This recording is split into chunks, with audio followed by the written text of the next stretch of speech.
Merci. On va passer à la présentation suivante. Donc là, on va parler turbidité et flux sédimentaires avec Romaric Vernet de l'Ifremer et Jean-Philippe Lemoine du CEREMA UMR M2C.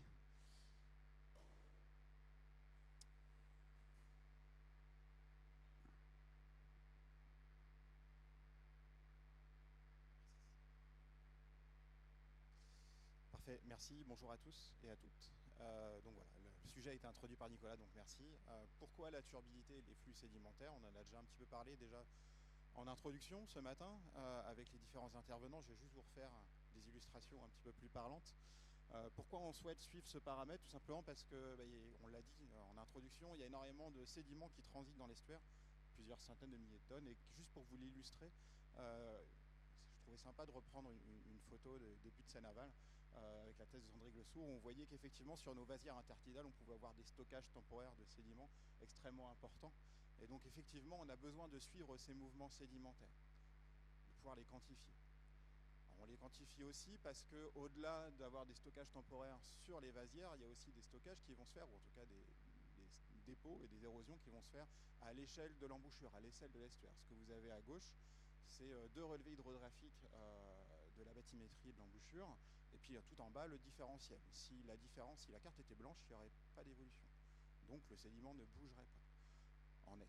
On voit qu'effectivement il y a pas mal de couleurs, à la fois bleu et rouge, donc il y a de dépôts et de l'érosion, donc les sédiments bougent, et c'est important de connaître la nature de ces mouvements, sous quelles conditions ils vont pouvoir bouger et en quelle quantité. Et évidemment, si la morphologie change, si la nature des sédiments change, ça va impacter certaines fonctions, certains services écosystémiques, donc certaines fonctions, parce que ces zones intertidales en particulier sont le siège d'une riche biodiversité, et il est intéressant de savoir si ces habitats sont toujours disponibles. C'est aussi des pièges, en tout cas des zones de stockage pour le carbone, donc c'est intéressant de pouvoir suivre l'évolution de ces zones. Et évidemment, il y a des usages, avec notamment le transport maritime, et donc de garder ces voies navigables, ce qui entraîne des travaux pour maintenir l'accès à la navigation et la sécurité à la navigation. Donc il y a des intérêts à la fois très hydro-morpho-sédimentaires et écologiques pour le suivre. L'autre intérêt, c'est qu'on l'a évoqué aussi tout à l'heure avec Mathieu, c'est que ces matières en suspension, si on zoome, au-delà de la turbidité, ils transportent aussi un certain nombre de substances où ils sont liés à certains processus. Ils sont liés à la production primaire parce que la turbidité va gêner ou va limiter la lumière biodisponible pour la photosynthèse. C'est associé au transfert de la matière organique, aussi à la transformation. On parle souvent du bouchon vaseux, cette zone où il va y avoir énormément de transformations et de réactions, notamment en lien avec l'oxygène. Et donc là, c'est juste pour faire un petit teasing, vous aurez une belle présentation tout à l'heure à ce sujet. Il y a aussi la notion de nutriments qui sont absorbés sur les particules qui vont être transportées, les contaminants.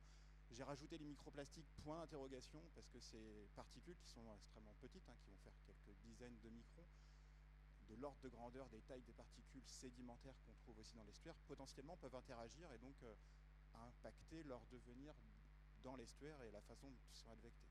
Donc tout ça nous amène à justifier l'intérêt de suivre ce paramètre qui est la concentration en matière en suspension et les flux sédimentaires. Alors l'apport méthodologique de Fresque, on l'a dit tout à l'heure, Mathieu l'a mentionné, il y avait deux gros axes pour Fresque 2. Il y avait des développements méthodologiques et puis il y avait une utilisation et la valorisation des chroniques observées dans le méta-réseau.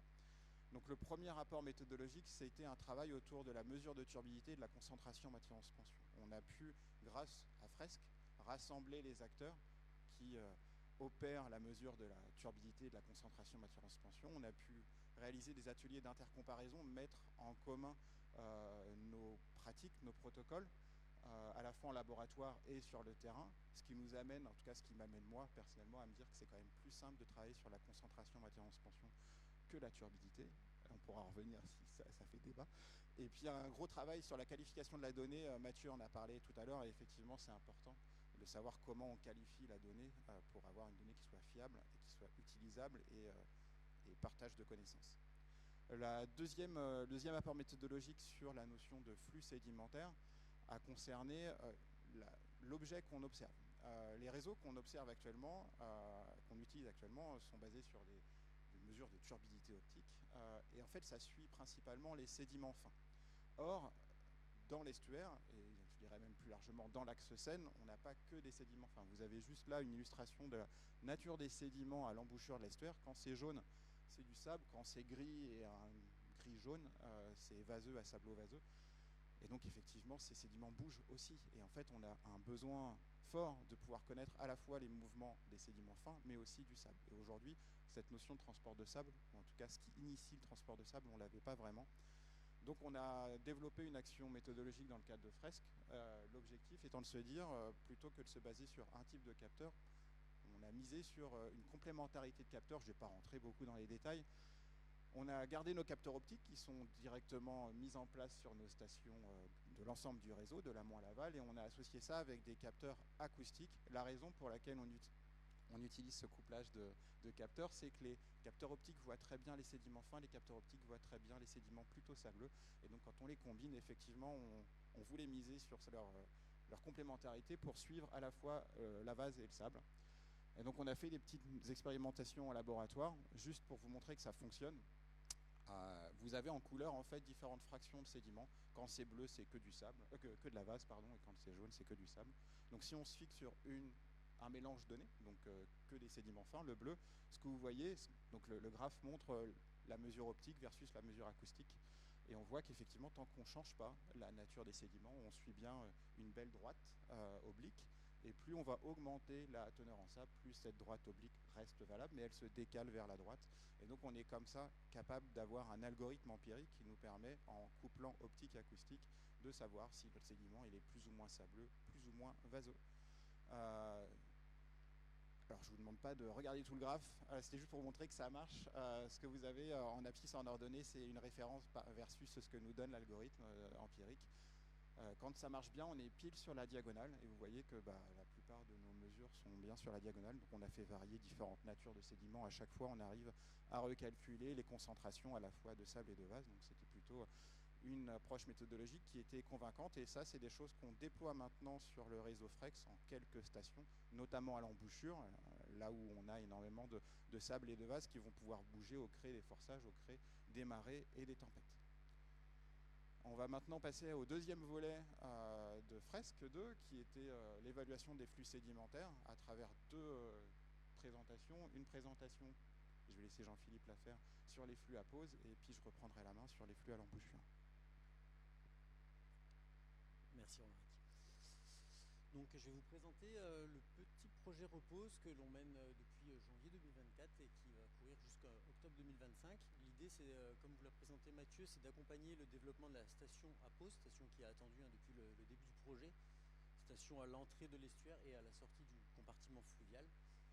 L'idée de ce projet, c'est d'acquérir l'ensemble des données nécessaires pour être capable finalement de calculer des flux sédimentaires au niveau de cette station qui, je le rappelle, par rapport aux dynamiques sédimentaires, mesure la turbidité.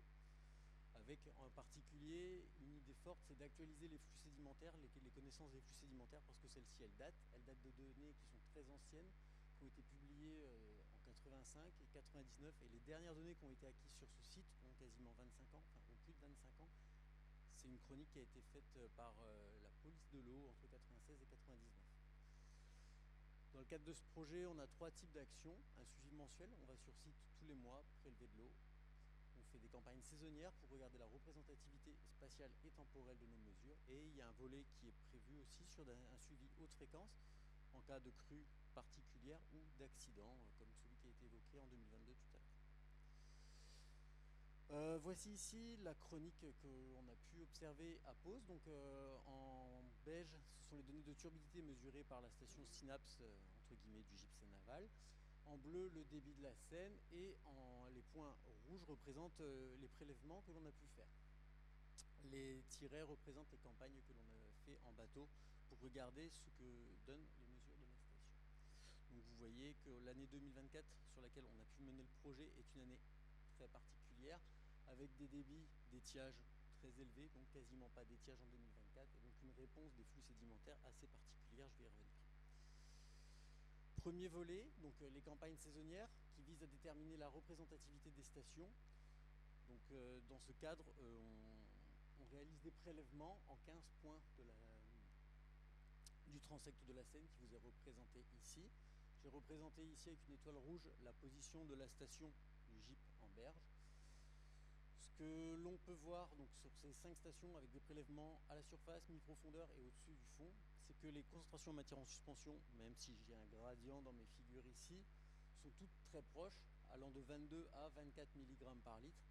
Si on compare à l'ensemble des mesures que l'on a fait, à chaque fois on fait des triplicats, on a une variabilité au sein de ces triplicats qui est de l'ordre de 2 mg par litre. Donc si on regarde en fait, toute la variabilité que l'on peut voir ici est du même ordre de grandeur que la variabilité que l'on a en un même point lorsque l'on fait des triplicats. On a une variabilité spatiale qui est du même ordre de grandeur que l'incertitude. Pour faire court, la station en berge est représentative de ce qui se passe sur toute la section au niveau de pause. On a également regardé est-ce que l'on pouvait utiliser les débits qui sont mesurés par la DRIE à Vernon à pause. Donc pour ce faire, on a réalisé des mesures de courant sur le site. Donc c'est ce qui est représenté ici. Je vous ai fait une représentation oblique ici des mesures ADCP faites ce jour-là. Donc en été 2024, on a fait 6 transects. Ce qui est intéressant de voir dans la répartition spatiale, c'est qu'on a des courants qui sont principalement localisés, enfin les courants les plus forts sont principalement localisés en rive gauche. En effet, ce jour-là, si on voit ici sur la vidéo, il y a des travaux sur le barrage en ce moment et les 2 passes nord du barrage sont fermées. Globalement, sur l'ensemble des campagnes qu'on a faites sur les 4 saisons, même si ce jour-là on a un débit qui est légèrement plus faible que ce que l'on peut s'attendre en comparaison à ce que l'on voit à Vernon, sur les 4 campagnes, on a des débits qui sont très comparables entre Pause et Vernon. Sachant qu'en faisant ces manips, on a découvert quand même que les travaux sur le barrage qui ont lieu en ce moment, donc qui devraient se terminer prochainement, ont un impact assez fort sur les débits à faible échelle de temps. C'est-à-dire que le barrage est ouvert par moment, certainement pour faire des chasses dans le cadre des travaux qui font de rénovation. Donc on a ici une représentativité des débits à Vernon transposables à Pause. Les campagnes mensuelles, l'objectif c'est, comme l'a présenté Romaric au début, c'est de déterminer une relation entre les concentrations en matière en suspension et la turbidité qui est mesurée par nos capteurs. Donc depuis le début du projet, on a pu réaliser 38 mesures, 38 triplicats. On a une corrélation, si on fait une corrélation simple, j'en ai testé d'autres, qui est robuste, avec un R carré égale 0,93, ce qui nous permet finalement de transformer une donnée de turbidité en une donnée de concentration de matière en suspension. Par exemple, une donnée à 30 FNU en turbidité mesurée sur la station, on sait que ça équivaut à 45 mg par litre dans le milieu, avec une erreur moyenne de l'ordre de 20%.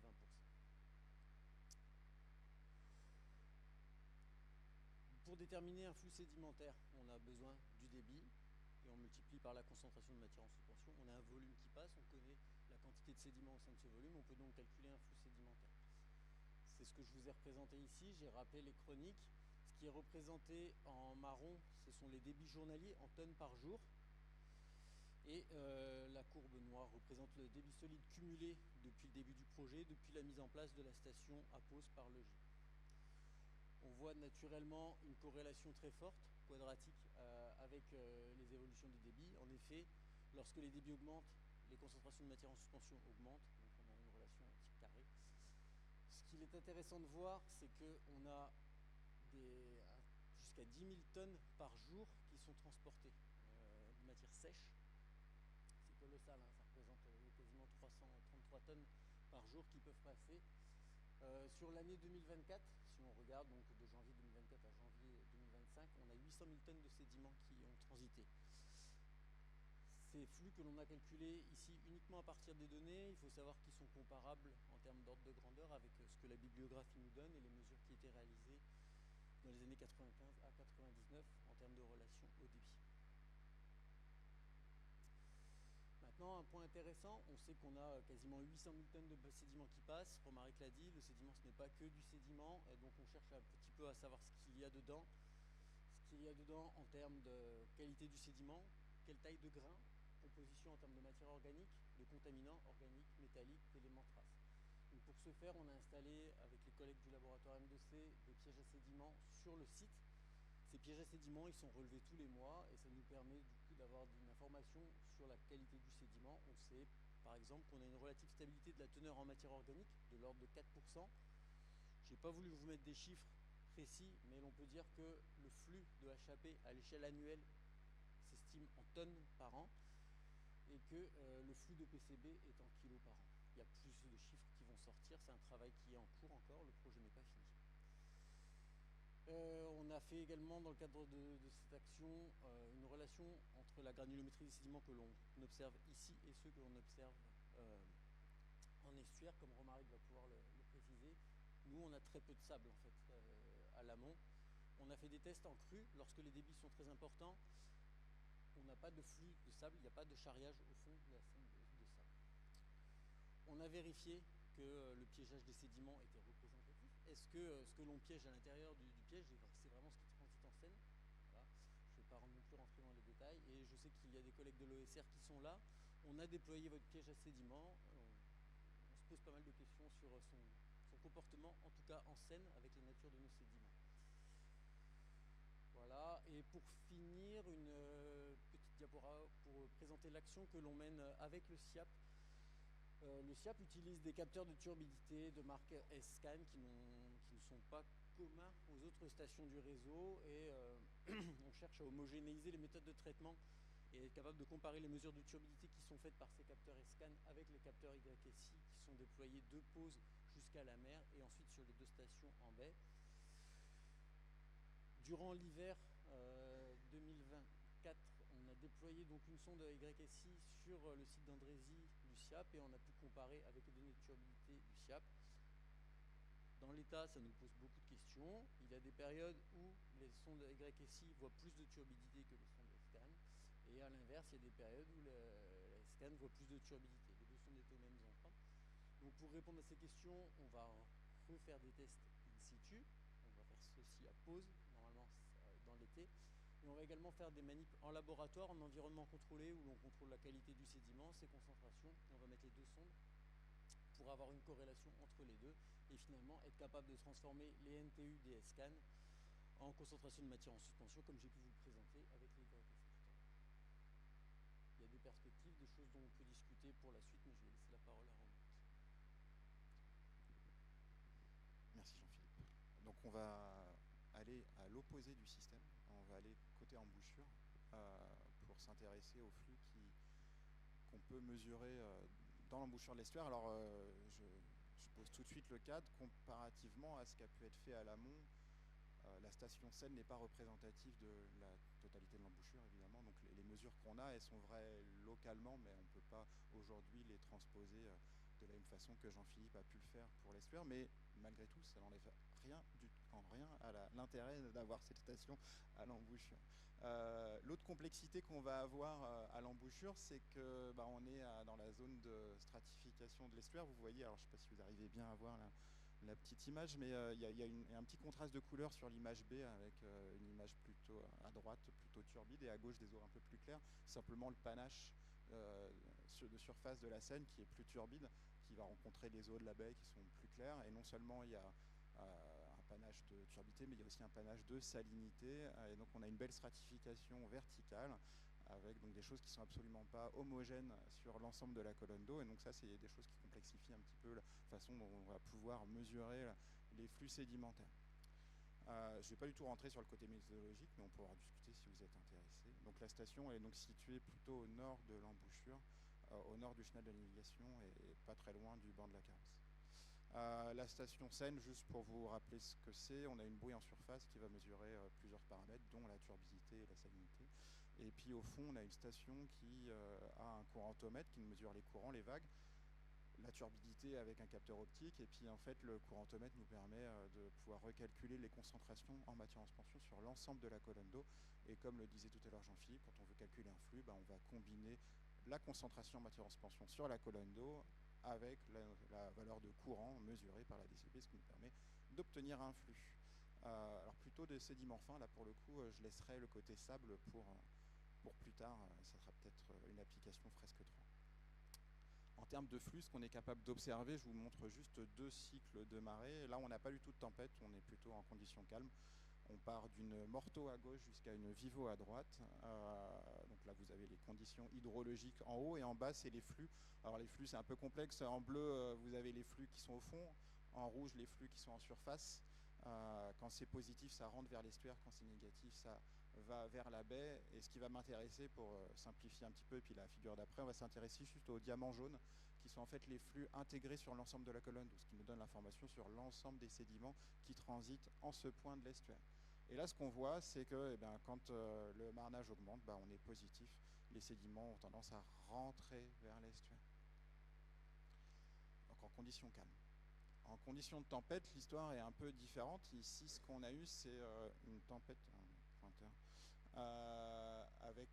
avec une augmentation, alors c'est les points bleus là, que vous voyez là, une augmentation de la hauteur significative de vague à l'embouchure.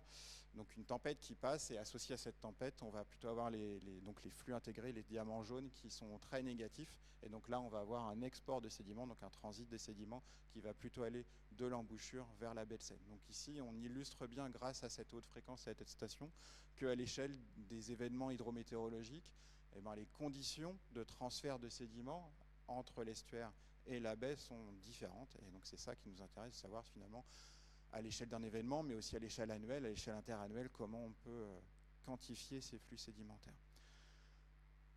Donc ce qu'on a fait, c'est qu'on a essayé de pouvoir classer ces différents flux sédimentaires en fonction des différents forçages. Donc là, vous avez une illustration avec une petite boîte avec plein de couleurs.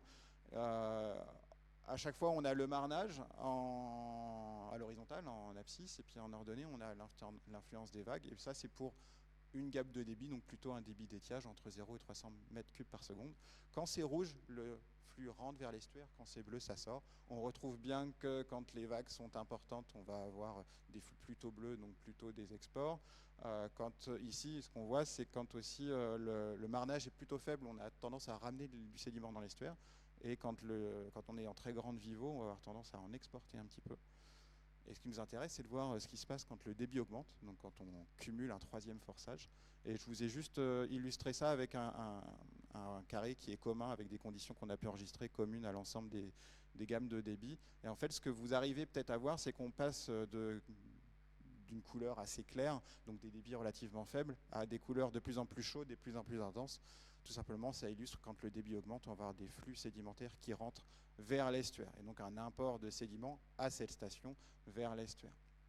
Donc grâce à cette station, on est capable de qualifier cette dynamique, ce qui nous permet d'avoir un schéma très idéalisé, il y a plein de variantes associées à ça, mais qui est que quand les vagues augmentent, on va plutôt avoir des flux qui sortent, quand on va avoir des débits qui augmentent, on a plutôt des flux qui rentrent vers l'estuaire, et puis des faibles marnages plutôt vers l'amont, des forts marnages qui vont avoir tendance à exporter ou avoir des flux relativement nuls à l'interface. Donc cette station nous permet d'avoir ce type de fonctionnement schématique. Et puis on peut faire des variations interannuelles de ces flux. Donc ce que vous avez tout en haut, c'est les moyennes des débits par année. Donc on va de l'hiver 2015 à 2016, 2016-2017, etc. Les vagues et le climat de vague pour ces années-là. Et puis tout en bas, vous avez la notion de flux. Donc quand c'est rouge, ça rentre, quand c'est bleu, ça ressort. On voit qu'effectivement, une année ne suit pas à l'autre. Il y a énormément de variabilité interannuelle qui va être due au fait que on va avoir des conjonctions, on va avoir des années où on va avoir des très bas débits, des années où on va avoir des débits moyens à forts, mais qui vont être en conjonction avec des niveaux de vagues qui vont être différents.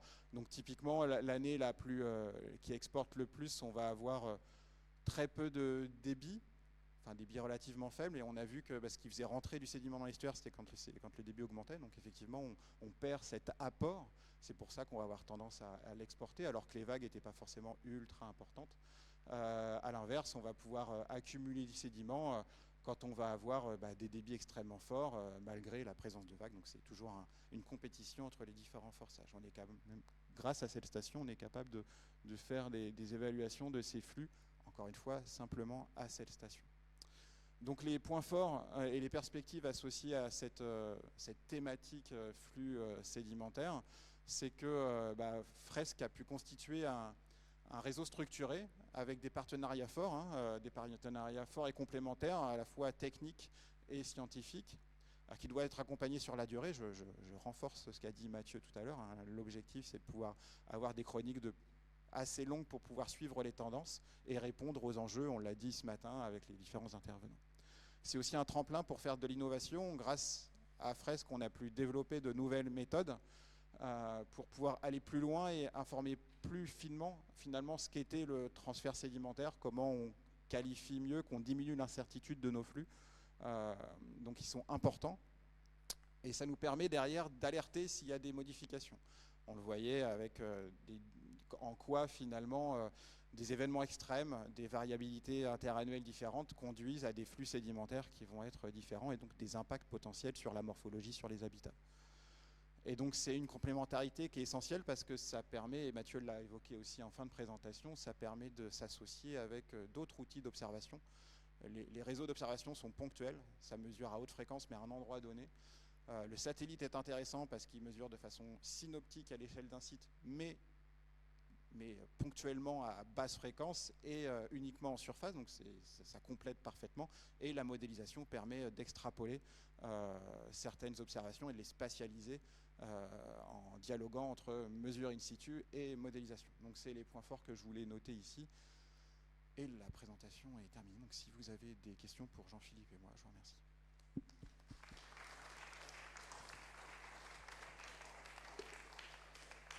Merci messieurs. Donc est-ce qu'il y a des petites questions techniques? Parce que j'ai entendu qu'il y avait... C'était pas intuitif. Oui, j'avais des questions. Juste pour comprendre le fonctionnement, vous avez dit quand le débit est élevé, les sédiments rentrent. Ça me paraît, voilà, intuitivement j'aurais envie de dire il y a une chasse, mais non. Ah, mais merci de la question. Effectivement, c'est pas forcément intuitif. Et en fait, ce qui se passe, c'est qu'on est, parce que vous avez raison, si on était à pause, la question se pose pas. Plus, on l'a vu avec Jean-Philippe, plus le débit augmente, plus le flux augmente. Donc là, et le flux est bien vers l'aval. Donc là, il n'y a pas de problème. Le problème, c'est qu'on est dans un estuaire et qu'on a cette stratification, c'est-à-dire qu'on a ces eaux douces qui passent au-dessus des eaux marines. Et en fait, ce qui se passe, c'est qu'on a, alors c'est un peu technique, mais je vais essayer de le faire le plus. Alors vous me dites si c'est pas assez, clair. En fait, vous avez des couches qui, il y a quelqu'un qui veut vous avoir. Vous avez l'eau de fond qui rentre vers l'estuaire en fait, tout simplement parce que l'eau salée veut remonter vers l'estuaire, à l'amont en fait, au fond. Les eaux remontent vers l'amont. Et en fait, la source sédimentaire principale, elle est au fond. Et donc, en fait, vous allez avoir, quand vous avez plus de débit, vous avez une stratification qui est beaucoup plus forte. Vous avez plus de gradient entre les eaux de surface et les eaux de fond. Et ça accélère une circulation qui ramène les sédiments vers le fond, vers l'intérieur de l'estuaire. Donc, c'est pour ça, c'est pas simple. On ne pousse pas de façon homogène sur l'ensemble de la colonne d'eau. En fait, on est avec un écoulement à 2 niveaux. Et en fait, il y a un niveau qui remonte. Et malheureusement, c'est celui qui est au fond, là où il y a le plus de sédiments. Donc, on a des sédiments qui remontent vers l'estuaire. Et ça, c'est quelque chose qu'on avait vu à la fois dans le modèle et dans l'observation. Donc, c'est ce qui a renforcé aussi notre compréhension du système. Tout le plaisir de travailler dans l'estuaire. Ah, mais c'est enrichissant, hein. Il faut venir. Est-ce qu'il y a d'autres questions de compréhension? Allez, Manuel. Merci. Moi, c'était sur les trappes à sédiments. Finalement, j'ai pas compris le bilan en fait. Est-ce que ça marche pas, les limites de l'expérimentation que vous avez faite? J'ai vu que vous aviez mesuré pas mal de choses. Et du coup, j'ai pas compris le bilan. Le bilan, il est positif. Ça marche. A priori, le piégeage que l'on réalise, il est total. C'est-à-dire que le sédiment qui rentre dans le piège est complètement capturé. On n'a pas de perte en sortie. Les analyses que l'on mène sur le sédiment, on peut les chiffrer. Je ne sais pas si la question porte là-dessus. Ce que j'ai pas fait, c'est que j'ai pas mis de valeur précise quantitative. Là, je suis resté avec les ordres de grandeur. C'était ça la question ou... C'est effectif. À l'heure actuelle, la principale difficulté, c'est que le piège, il est passif. Donc en fait, c'est une chambre de décantation que l'on place dans le milieu. Si jamais il est bouché, eh bien, le mois de mesure est compromis. Par contre, en général, on en met 2, donc il y en a toujours un qui fonctionne. Voilà. L'idée, ce serait, dans les perspectives, de le rendre actif, d'être capable de l'ouvrir et de le fermer, soit à distance, soit sur des conditions, notamment mesurées par la sonde multiparamètre qui est à proximité, pour être capable de piéger le sédiment sur un épisode particulier, un orage, le passage d'une bouffée de turbide, par Pascal, par exemple, un bloom phytoplanctonique. Voilà. Ça fait partie des perspectives. Pour l'instant, pour faire court, c'est un tube de PVC avec un entonnoir devant et derrière. Et ça marche. On va essayer de...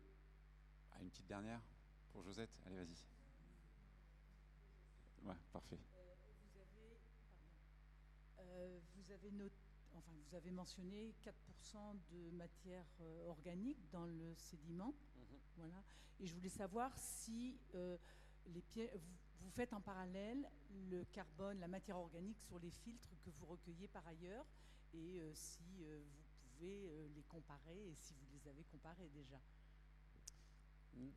L'utilisation du piège à sédiments dans Repose, c'était quelque chose qui était exploratoire, perspective. Ça marche bien. L'idée, c'est d'aller plus loin et de faire tout ce genre de tests plus tard. Pour l'instant, on était vraiment sur une étude de faisabilité, de regarder si l'installation d'un piège à sédiments était opérationnel à Pose, ce que l'on a fait. Et donc, ce genre de choses, on va le faire plus tard. Et vous ne regardez pas sur les filtres en même temps Pour l'instant, non. Non. Okay. Ouais. Par contre, il y a eu des comparaisons de fait avec d'autres données, naturellement. Mais si Johan veut compléter ce travail qui est en cours, enfin les réponses sur ce travail en cours. Merci. Tu veux compléter, Johan, ou... Non, c'est bon.